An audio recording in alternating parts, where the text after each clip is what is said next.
I wanted to do a little review on the Sightmark M-Spec. So it's this little optic. It's got a little shield. Overall, it's just a solid, cheap, affordable little holographic sight. I've taken it to the range. I've used it on duty.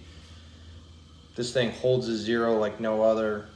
It's bright. It's tough. It's solid.